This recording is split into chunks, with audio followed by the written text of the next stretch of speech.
The city never slept. Neon lights burned even at midnight, painting the glass walls of Astor Communications in shades of red and gold. From the 23rd floor, Lena Hart stood by the window, watching the skyline shimmer, unaware that this night would destroy everything she had built. She had worked for this company for 7 years, clawing her way up from intern to project director. Her team was her family, or so she thought. Claire, her cheerful best friend since college, had been with her every step. Ryan, her trusted deputy, always said he admired her ambition.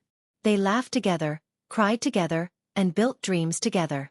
But tonight, laughter turned to whispers. At 9:42 p.m., Lena received the email that would end her career. Subject: urgent. Internal audit results. Her hands trembled as she opened the attached report. It was a compiled document of financial irregularities. Funds redirected from a client account into an offshore one. And the signature at the bottom was hers. Her mind froze. She had never touched that account. She rushed out of her office, heels echoing down the hall. The entire team was still there, faces pale, pretending to work. When she entered the main office, Claire and Ryan were already waiting, standing beside the head of operations. "Lena," Ryan said quietly, eyes filled with fake concern, "we need to talk." "What is this?" she demanded, holding up the printed report. "You know I didn't do this." Claire avoided her eyes. "The board saw the evidence, Lena. The money trail. It all points to you. Someone used your access code." Her voice cracked, not from guilt, but from shock. "Claire, you're my best friend. You know I wouldn't." "I'm sorry," Claire whispered, tears glistening. "They already called the police." The world blurred. Lena's breath came short, the weight of betrayal pressing on her chest like a storm. She glanced at Ryan, the one who used to back her up in every meeting. But his expression was calm, even satisfied. In that moment she understood. This wasn't a mistake. This was a trap. Security escorted her out through the lobby. Cameras flashed. Headlines formed before dawn. Rising star executive accused of embezzlement. Astor Communications scandal. Director in custody. By morning, Lena's name was ashes. Her accounts were frozen, her phone flooded with messages from reporters. Even her parents refused to answer her calls. The people she called friends, Claire and Ryan, didn't just betray her. They buried her. That night, in a cheap motel outside the city, she stared at her reflection in the cracked mirror. Her hair was messy, her eyes hollow, but inside her, something burned, cold and alive.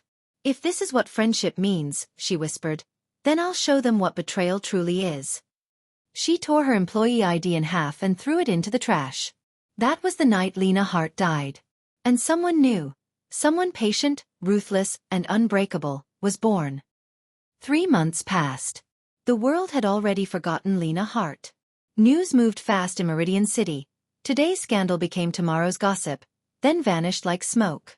But somewhere far from the skyscrapers and cameras, a woman was learning how to survive again. Lena now lived under a different name. Elena Ward. A forged ID, a prepaid phone, and a tiny apartment above an old repair shop were all she had. Her long black hair was chopped short, her polished suits replaced with plain shirts. She had no one left, or so she told herself. Each morning, she sat by the dusty window, scrolling through business news. Astor Communications was thriving under new leadership. Ryan had been promoted to vice president, and Claire was now head of PR. Their photos appeared everywhere. Smiling, successful, radiant. Lena saved every article, every headline, every image. Revenge wasn't born from rage. It was born from silence. At first, she had wanted to confront them, to scream the truth. But the night she tried, a shadowy car followed her home. Someone had erased her records so cleanly that even the police dismissed her complaint. That was when she realized, this wasn't just betrayal. It was planned. They had destroyed her completely. So she would return the favor, but on her terms. She began to study, harder than she ever had before. Online courses in business strategy, cybersecurity, and corporate law filled her nights. She read about shell companies, silent partnerships, and digital footprints. During the day, she worked small freelance jobs, saving every coin. Her only ally was an unexpected one. Noah, an older man who owned the repair shop below her apartment. He rarely asked questions, but one night, after seeing her typing through the rainstorm, he said quietly, "You're not running away, are you?" Lena looked up, startled. "I'm building something," she said. He nodded, eyes sharp with understanding. "Then make sure it's stronger than what they built to destroy you." Those words stayed with her. 2 years later, the woman called Lena Ward launched a quiet consulting firm online, Ward Strategies. It offered anonymous crisis management for companies under investigation. The business started small, but her precision, insight, and icy professionalism drew in powerful clients. No one knew who she was. No one knew that every success she gained brought her one step closer to the people who had betrayed her. And yet on certain nights, she still dreamed of that office, of Claire's trembling voice and Ryan's cold eyes. The memory wasn't pain anymore. It was fuel.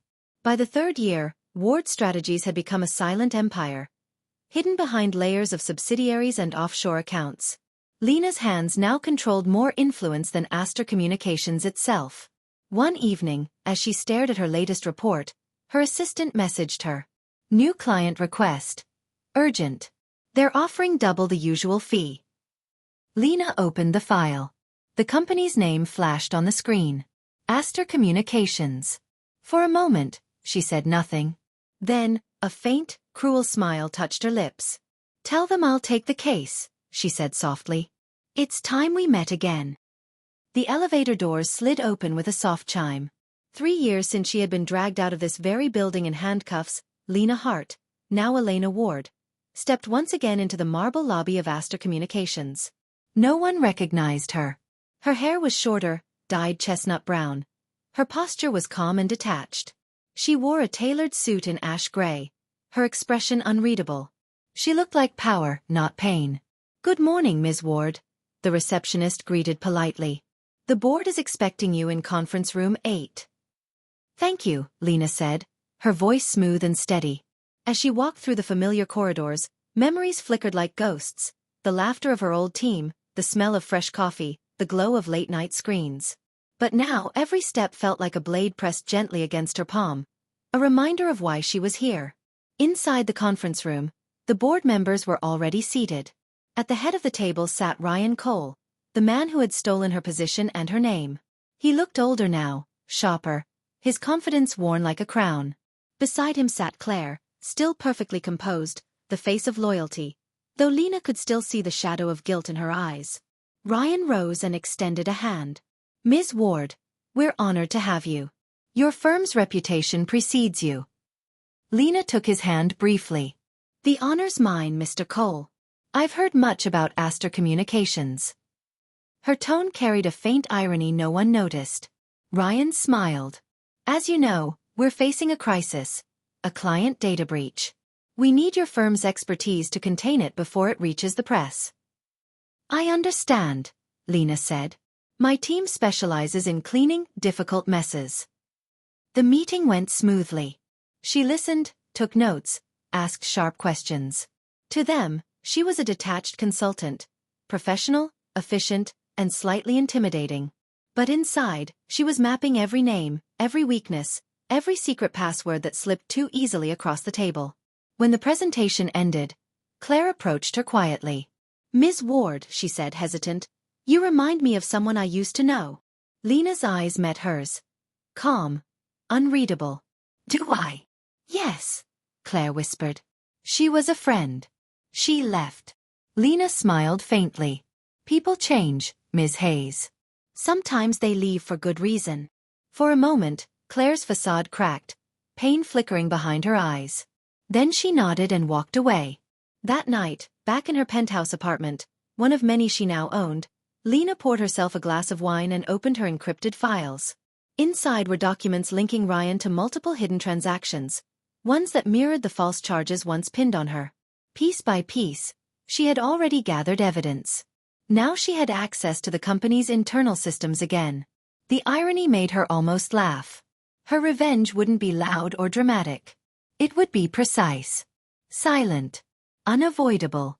She uploaded a new directive into her firm's private network, a quiet instruction to begin Phase 1. Then she leaned back, watching the city lights flicker across the glass. "Ryan," she murmured, "you taught me how to survive by destroying me. Now I'll teach you how it feels to lose everything." Slowly. Her phone buzzed with a message from Noah, her old ally. "Are you sure you're ready to do this?" Lena stared at the glowing screen for a long moment, then typed back. "I was ready the day they betrayed me." Outside, thunder rolled across the skyline, as if the city itself was warning her that vengeance always comes with a price. But Lena had already paid hers. Rain swept across Meridian City, streaking the glass towers with silver. Inside Astor's headquarters, the air felt heavy. Too quiet, too clean. Lena moved through the hallways like a shadow. For 2 weeks she had worked as Elena Ward, the consultant from Ward Strategies. Her badge opened every door. Her reports impressed every executive. No one questioned her. Not even Ryan. He thought she was there to save him. In truth, she was setting the stage for his fall. Each night, after the staff went home, she stayed behind running diagnostics. In reality, she combed through Astor's servers, pulling records, building a timeline. The embezzlement that had destroyed her career was buried inside a maze of false invoices. Clever, but not perfect. And now, she finally saw the signature hidden in the code. R.C. Ryan Cole. The moment she saw those initials, her hand tightened on the mouse. All the late-night tears, all the humiliation, all the silence, condensed into one cold spark of purpose. The next morning she arrived early and met Claire in the break room. Claire was alone, staring into her coffee as if the steam might tell her the future. "Rough night?" Lena asked softly. Claire looked up, startled. "You work too hard, Ms. Ward. You'll learn. Astor eats people alive." Lena gave a faint smile. Maybe it's time someone made Astor choke. Claire blinked, unsure whether she'd heard right. Lena changed the subject, letting the words hang in the air like mist. Later that day, during a strategy session, she planted the first seed. "Mr. Cole," she said, eyes on the screen, "there are inconsistencies between finance and PR documentation. It could look suspicious if discovered." Ryan frowned. "Whose department?" Lena's fingers tapped the keyboard. Public Relations signed the last authorization, Ms. Hayes's team. A pause. Claire's head snapped up. "I didn't approve any new transfers," she said quickly. Ryan's tone sharpened. "Then why does your digital signature appear here?" The room went silent. Lena sat back, expression calm, watching as the first crack appeared between them. After the meeting, Ryan pulled her aside. "Good work catching that," he said, lowering his voice. "Claire's been careless lately. Keep an eye on her." "I'll report anything unusual," Lena replied smoothly. That night she returned home, opened her laptop, and watched the slow unraveling begin. Internal emails. Rumors. Quiet suspicions spreading like ink in water. She didn't need to destroy them. She just had to let them destroy each other. Yet something unexpected tugged at her conscience. Each time she saw Claire's tired eyes, she remembered the girl who once shared lunches with her, who celebrated promotions with cheap champagne. Was Claire truly guilty, or just afraid? Lena shook the thought away. Mercy was a luxury she'd buried 3 years ago. Still, when her phone buzzed with a new message from an unknown number, her heart skipped once. Unknown. "You think you're invisible, Lena? Be careful. The past isn't as dead as you think." She stared at the screen. Her alias was airtight. Only one person ever called her Lena now. Noah, and he never used texts. For the first time since her return, she felt a flicker of unease. "Let them come," she whispered, closing the phone. "If someone remembers me, then my game is working." Outside, thunder cracked again over Meridian's skyline. Inside Astor's walls, whispers multiplied. Ryan and Claire's alliance was breaking, and Lena stood in the middle. Smiling, invisible, unstoppable. By the end of the month, Astor Communications was quietly rotting from the inside. Rumors spread faster than memos. Claire's department was under audit, Ryan's decisions were being questioned by the board, and anonymous reports kept leaking to the press. Lena didn't need to lift a finger anymore. Just guide the chaos she'd created. Every message she planted, every accidental discovery, turned friend against friend. And yet, the text she'd received. "You think you're invisible, Lena? Be careful. Kept replaying in her mind. No one should have known her real name. She sat in her apartment that night, the city lights flickering across her face, as she opened her encrypted system. She ran a trace on the message. The signal bounced through 4 countries and vanished in a proxy server based right here, in Meridian City. Whoever sent it was skilled. Too skilled. Her instinct screamed danger. She called Noah through a secure line. He picked up with a sigh. You sound like you haven't slept in days. I haven't, she said. Someone found me. Someone who knows who I am. Silence. Then, you sure it's not Ryan? Or that PR girl? No. Ryan wouldn't risk exposing me unless he was cornered. And Claire? Lena hesitated.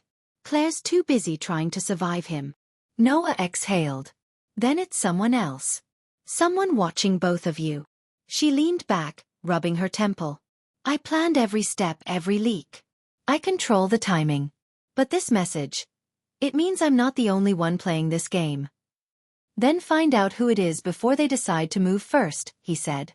The next day at Astor, the tension was thick enough to choke on. Claire walked into the office pale and trembling. Ryan had publicly blamed her team for the latest data breach. Her voice shook as she approached Lena's desk. Ms. Ward, you've seen the reports, Claire said. You know I didn't sign those transfers. Please tell him that. Lena looked up slowly. If I intervene, it could make things worse for both of us. Claire's eyes filled with panic. Then at least tell me who's doing this. I know someone's pulling the strings. Someone inside. Lena studied her face. The fear there wasn't guilt. It was confusion, real and raw. For the first time in years, doubt crept through Lena's resolve. Claire, she said carefully, if I told you the truth, you wouldn't believe it. Before Claire could answer, the power flickered. Every monitor in the office flashed to black, then white. A message appeared across every screen in bold text. Lies always come back. People screamed. IT rushed in. Ryan stormed out of his office demanding answers.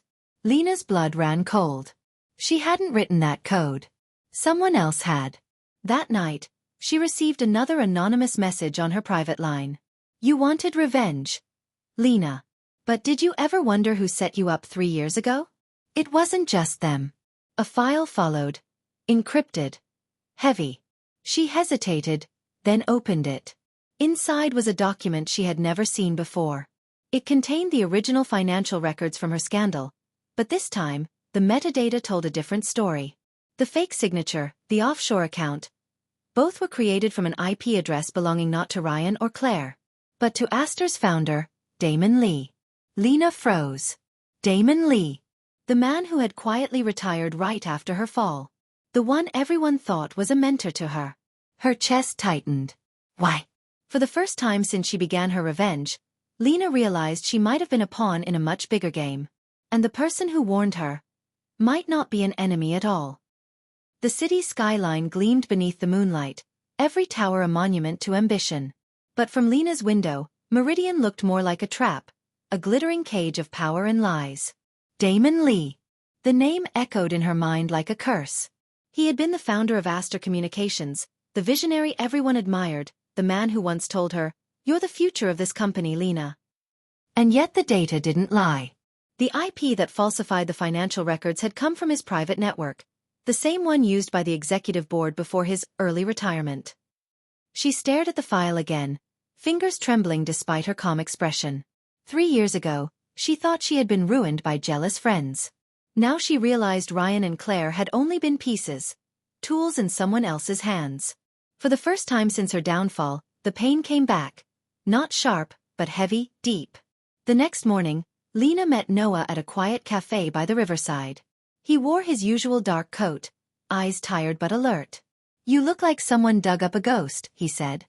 "Worse," she replied, sliding her tablet across the table. "I found one." He scrolled through the files silently.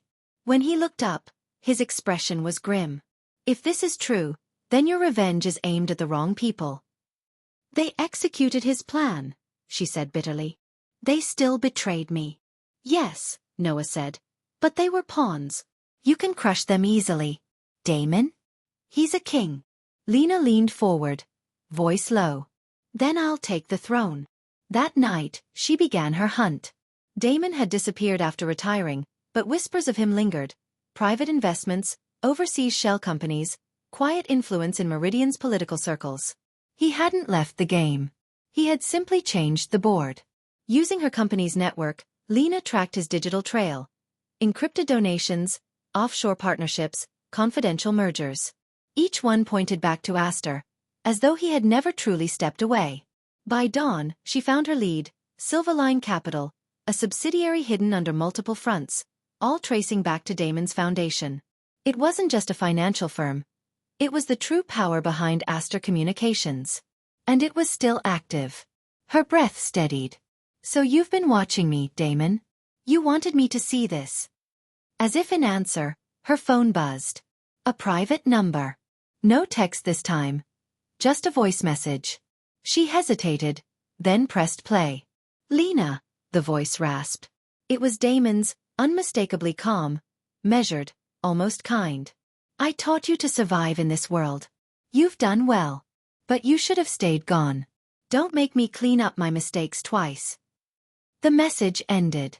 For a long moment, she sat in silence. The old ache of betrayal twisted into something colder. Clarity. Damon hadn't just ruined her. He had built her downfall to cover his own corruption. She had been his shield, his sacrifice. Then you created your greatest mistake, she whispered.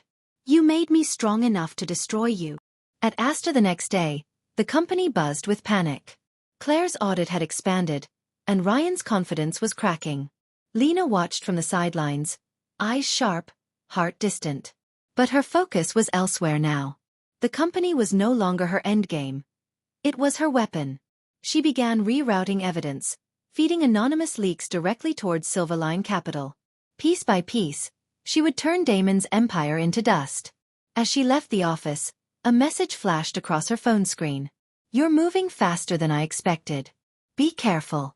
He's watching you. No sender. No trace. Lena slipped the phone into her pocket, gaze fixed on the skyline where Damon's tower gleamed above the city like a crown. Let him watch, she said softly. The students come home. Lightning streaked across the clouds, illuminating the glass towers. For the first time in years, Lena didn't feel like a victim or a ghost. She felt like justice, cold, patient, and finally awake. A week later, the city was restless. News outlets whispered of a silent investigation targeting Silverline Capital, though no one knew who had triggered it. Stock prices dipped, board members vanished for vacations, and lawyers prowled Astor's upper floors like vultures. Lena watched it all from her office window. The rain had stopped, but the air still smelled of thunder. Everything was moving according to her design. She had traced Damon Lee's shell companies, uncovered his money laundering routes, and passed the evidence to a network of investigative journalists, under the name Ward Strategies. No one connected it to her. Not yet. All that remained was the final step. Baiting Damon into the open. She knew the man wouldn't panic easily. He was careful, detached, and cruelly intelligent. But he also had pride, enough to come out of hiding if his empire was threatened by a ghost from his past. So she sent the message. To Damon Lee. Do you still clean up your mistakes, Mr. Lee? Because one just came back to visit. Then she waited. 2 days later, a black car pulled up outside her building. No plate, tinted windows. A man in a gray suit stepped out and handed her a sealed envelope before disappearing into traffic. Inside, one sentence written in Damon's familiar handwriting. Meet me. 10 p.m. The Glass Tower. The Glass Tower was Astor's first headquarters. A sleek monument Damon had built years ago before moving the company downtown. It was now half abandoned, used mostly for private board meetings. Exactly the kind of place a ghost would choose. At 10 sharp, Lena entered the tower. The lobby lights flickered softly, casting her reflection on the marble floors. Her heels echoed with each step. When the elevator opened, Damon Lee was waiting on the top floor. He looked older, thinner, but his presence still carried that quiet authority that had once made her trust him completely. I wondered how long it would take you, he said, voice calm. Lena Hart. Or should I say Elena Ward? You ruined my life, she said evenly. Framed me to cover your theft. He smiled faintly. You were useful. Bright. Loyal. Ambitious. The perfect scapegoat. But you survived. Impressive. She kept her gaze steady. You taught me too well. Damon nodded. Yes. You learned to fight in my world. But you've made a mistake. He slid a tablet across the table. On the screen were security files. Her encrypted accounts, Ward Strategies' hidden network, even evidence of her manipulations at Aster. I knew you'd come for me, he said softly. So I prepared for you. Lena's stomach tightened. He had been tracking her for months. Every move she'd made, he had already anticipated. This isn't a war you can win, Damon said, standing. You and I are the same. Hungry for control. The difference is, I've already accepted what I am. She stared at him for a long moment, then smiled, a slow, sharp curve of her lips. You're wrong. She reached into her coat and placed a small flash drive on the table. You're watching me, Damon. But the world is watching you. That drive contains your entire network, every shell company, every bribe, every falsified account. His calm cracked for the first time. You couldn't have. I could, she said. And I did. The moment you opened my old files 3 years ago, you gave me access to yours. He looked at her as if seeing her for the first time, not as a pawn but as an equal. You'll burn everything, he whispered. That's the point, she replied. Outside, police sirens wailed in the distance. Blue lights flashed against the glass walls. Damon turned toward the window, understanding dawning too late. He gave a low laugh. You've learned to play my game. Lena's eyes were cold. No. Damon. I ended it. By morning, Silverline Capital was under federal investigation. Damon Lee's arrest dominated every screen in the city. His empire collapsed in a single day. And yet, as Lena watched the headlines from her office, she felt no triumph, only silence. Ryan resigned in disgrace, Claire vanished from the public eye, and Aster Communications began to crumble under the weight of its own corruption. Lena had destroyed them all. But when the applause faded and the city returned to its endless hum, she realized that victory felt strangely hollow. Everything she had been, the friend, the dreamer, the believer, was gone. Only the strategist remained. Dawn crawled across Meridian's skyline, pale and cold. From the balcony of her penthouse, Lena watched the city breathe. Cars tracing ribbons of light, office towers flickering awake. For years she had imagined this morning. The day Damon Lee would fall, the day her name would be cleared. Now it had come, and the air tasted of ash. Her tablet buzzed with notifications. Silverline Capital founder arrested. Aster Communications faces bankruptcy. Former executive Lena Hart proven innocent. Justice. Or something that looked like it. She poured herself coffee but couldn't drink it. The silence pressed too hard. For the first time in 3 years there were no plans, no files, no lies to arrange. Only the quiet weight of victory. A soft knock broke the stillness. When she opened the door, Claire stood there. Tired, thinner, a small suitcase at her feet. Lena froze. You shouldn't be here. I know. Claire's voice was hoarse. They're investigating everyone. Ryan's hiding, Damon's gone, and I didn't know where else to go. Lena hesitated, then stepped aside. Come in. The apartment smelled of rain and paper. Claire sat down, clutching her bag as if it were the last piece of her life. I read the reports, she said quietly. You were innocent all along. And I. Her voice cracked. I thought I was saving myself when I kept quiet. But I was helping them destroy you. Lena looked at her for a long time. Why are you telling me this now? Because you won. Claire gave a bitter smile. And I don't even know who you are anymore. Lena said nothing. The woman who'd once shared midnight snacks in the office was gone. This version of Claire was a stranger made of regret. After a moment, Lena walked to the window. I didn't win, Claire. I survived. There's a difference. Claire stood slowly. Then what now? Lena's reflection stared back from the glass. Calm, distant, unreadable. Now? I clean up what's left. By afternoon, news of Aster's collapse spread through the business district. Employees were being questioned. Assets frozen. Lena spent the day deleting files, closing accounts, erasing every trace of Ward strategies from the web. Her empire had done its work. It was time to let it vanish. As she packed, her phone rang. Noah's name flashed on the screen. "You did it," he said. "Damon's finished. The city owes you its biggest scandal in decades." "I didn't do it for the city." "I know. But listen. People are already asking who Ward Strategies really was. Walk away before they find out." She paused. "And if they do? Then you'll spend the rest of your life defending a victory no one should see." Lena smiled faintly. "Maybe that's the price." She ended the call and stepped onto the balcony again. The wind tugged at her hair. Far below, Meridian pulsed with its usual rhythm, uncaring, unstoppable. She whispered to the skyline, "You take everything from people, and still they keep building." For the first time, she felt tired, not defeated, but emptied. Revenge had been her purpose, her heartbeat. Without it, the world seemed strangely quiet. Behind her, Claire placed an envelope on the table. "This was in Damon's files," she said softly. "It's your reinstatement letter." "He kept it all these years." Lena picked it up, tracing the company seal. It felt meaningless now. "Keep it," she said. "Let the world think I disappeared." Claire nodded. "Where will you go?" Lena looked at the horizon, where the sun was beginning to rise over the towers. "Somewhere I can start over. Somewhere my name doesn't matter." That evening she left the city the same way she had once entered it. Alone, with nothing but a suitcase and a silent promise. As the train pulled away, Meridian's lights faded into a blur. Her reflection in the window smiled faintly. Neither Lena Hart nor Elena Ward, just a woman who had learned that revenge ends where self-forgiveness begins. Somewhere beyond the skyline, a new story waited. And for the first time, she was ready to live it. 3 years later.